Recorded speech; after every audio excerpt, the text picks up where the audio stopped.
Coronavirus en France, le président Macron attendu sur la durée du confinement et le redémarrage du pays.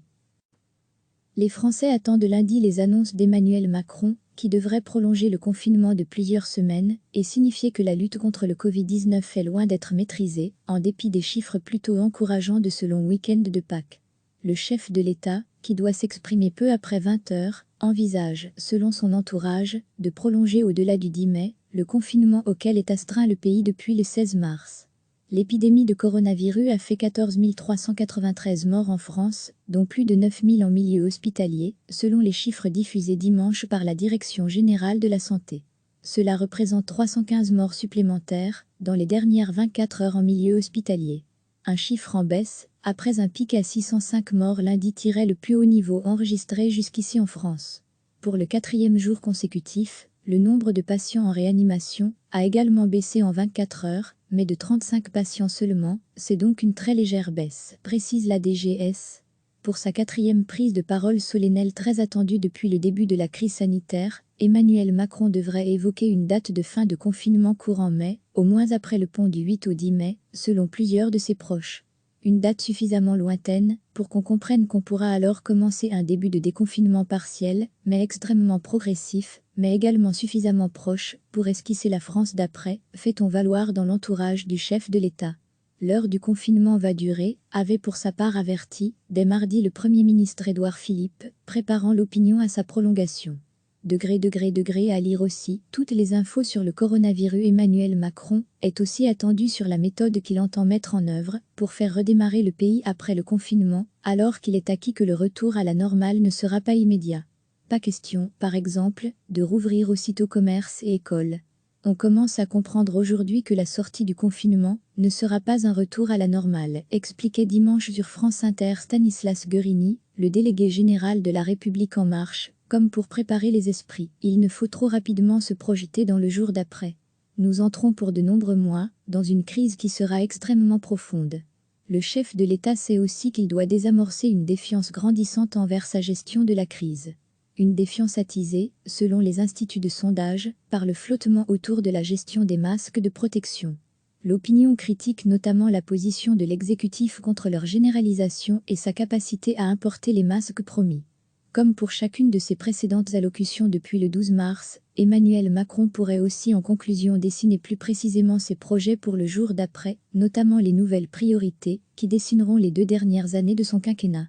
Le chef de l'État a décalé sa prise de parole à lundi pour prendre le temps de consulter des médecins dont le professeur Didier Raoult, héros du traitement à l'hydroxychloroquine contre le Covid-19, avec qui il s'est entretenu presque chaque jour, selon un proche mais aussi des élus, associations et homologues européens. Sur ces décisions lourdes, il a une vraie volonté d'union et de rassemblement, en prenant des avis directement sur le terrain, souligne un membre de son entourage. Il devait encore s'entretenir dimanche et lundi avec les présidents des 2 assemblées, Gérard Larcher et Richard Ferrand, ainsi que plusieurs maires de régions différentes, ou encore la chancelière allemande, Angela Merkel. Emmanuel Macron ne devrait pas s'avancer en revanche sur des décisions très concrètes, comme le port généralisé du masque, la méthode de test ou le traçage des malades, sur lesquels il laisse généralement s'exprimer le Premier ministre ou le ministre de la Santé Olivier Véran. Autre sujet sur lequel il est attendu, la question de la fermeture des frontières nationales ou de l'UE, même s'il sera au menu d'un sommet européen virtuel fin avril. L'opposition a multiplié de son côté ses critiques de la gestion de la crise. Le député LR Éric Ciotti s'est dit en colère qu'on a laissé mourir nos vieux du Covid-19 dans les établissements d'hébergement pour personnes âgées dépendantes, EHPA.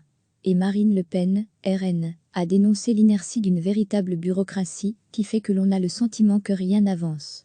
Les chiffres annoncés dimanche soir traduisent, selon la Direction générale de la santé, l'amorce d'un très haut plateau.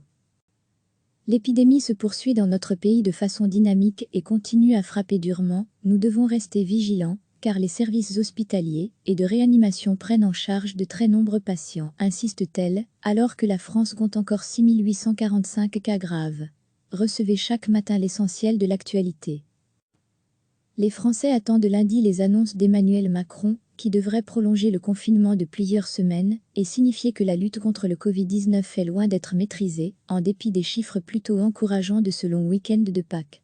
Le chef de l'État, qui doit s'exprimer peu après 20 heures, envisage, selon son entourage, de prolonger au-delà du 10 mai, le confinement auquel est astreint le pays depuis le 16 mars. L'épidémie de coronavirus a fait 14 393 morts en France, dont plus de 9 000 en milieu hospitalier, selon les chiffres diffusés dimanche par la Direction générale de la santé. Cela représente 315 morts supplémentaires dans les dernières 24 heures en milieu hospitalier. Un chiffre en baisse, après un pic à 605 morts lundi, le plus haut niveau enregistré jusqu'ici en France.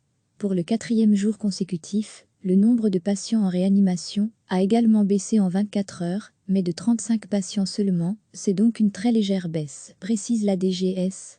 Pour sa 4e prise de parole solennelle très attendue depuis le début de la crise sanitaire, Emmanuel Macron devrait évoquer une date de fin de confinement courant mai, au moins après le pont du 8 au 10 mai, selon plusieurs de ses proches. Une date suffisamment lointaine pour qu'on comprenne qu'on pourra alors commencer un début de déconfinement partiel, mais extrêmement progressif, mais également suffisamment proche pour esquisser la France d'après, fait-on valoir dans l'entourage du chef de l'État. L'heure du confinement va durer, avait pour sa part averti, dès mardi le Premier ministre Édouard Philippe, préparant l'opinion à sa prolongation. Degré à lire aussi, toutes les infos sur le coronavirus. Emmanuel Macron est aussi attendu sur la méthode qu'il entend mettre en œuvre pour faire redémarrer le pays après le confinement, alors qu'il est acquis que le retour à la normale ne sera pas immédiat. Pas question, par exemple, de rouvrir aussitôt commerce et écoles. On commence à comprendre aujourd'hui que la sortie du confinement ne sera pas un retour à la normale, expliquait dimanche sur France Inter Stanislas Guerini, le délégué général de La République En Marche. Comme pour préparer les esprits, il ne faut trop rapidement se projeter dans le jour d'après. Nous entrons pour de nombreux mois dans une crise qui sera extrêmement profonde. Le chef de l'État sait aussi qu'il doit désamorcer une défiance grandissante envers sa gestion de la crise. Une défiance attisée, selon les instituts de sondage, par le flottement autour de la gestion des masques de protection. L'opinion critique notamment la position de l'exécutif contre leur généralisation et sa capacité à importer les masques promis. Comme pour chacune de ses précédentes allocutions depuis le 12 mars, Emmanuel Macron pourrait aussi en conclusion dessiner plus précisément ses projets pour le jour d'après, notamment les nouvelles priorités qui dessineront les 2 dernières années de son quinquennat. Le chef de l'État a décalé sa prise de parole à lundi pour prendre le temps de consulter des médecins dont le professeur Didier Raoult, héros du traitement à l'hydroxychloroquine contre le Covid-19, avec qui il s'est entretenu presque chaque jour, selon un proche mais aussi des élus, associations et homologues européens. Sur ces décisions lourdes, il a une vraie volonté d'union et de rassemblement, en prenant des avis directement sur le terrain, souligne un membre de son entourage. Il devait encore s'entretenir dimanche et lundi avec les présidents des 2 assemblées, Gérard Larcher et Richard Ferrand, ainsi que plusieurs maires de régions différentes, ou encore la chancelière allemande, Angela Merkel. Emmanuel Macron ne devrait pas s'avancer en revanche sur des décisions très concrètes, comme le port généralisé du masque, la méthode de test ou le traçage des malades, sur lesquels il laisse généralement s'exprimer le Premier ministre ou le ministre de la Santé Olivier Véran. Autre sujet sur lequel il est attendu, la question de la fermeture des frontières nationales ou de l'UE, même s'il sera au menu d'un sommet européen virtuel fin avril. L'opposition a multiplié de son côté ses critiques de la gestion de la crise. Le député LR Éric Ciotti s'est dit en colère qu'on ait laissé mourir nos vieux du Covid-19 dans les établissements d'hébergement pour personnes âgées dépendantes, EHPA. Et Marine Le Pen, RN, a dénoncé l'inertie d'une véritable bureaucratie qui fait que l'on a le sentiment que rien n'avance. Les chiffres annoncés dimanche soir traduisent, selon la Direction générale de la santé, l'amorce d'un très haut plateau. L'épidémie se poursuit dans notre pays de façon dynamique et continue à frapper durement. Nous devons rester vigilants, car les services hospitaliers et de réanimation prennent en charge de très nombreux patients, insiste-t-elle, alors que la France compte encore 6 845 cas graves.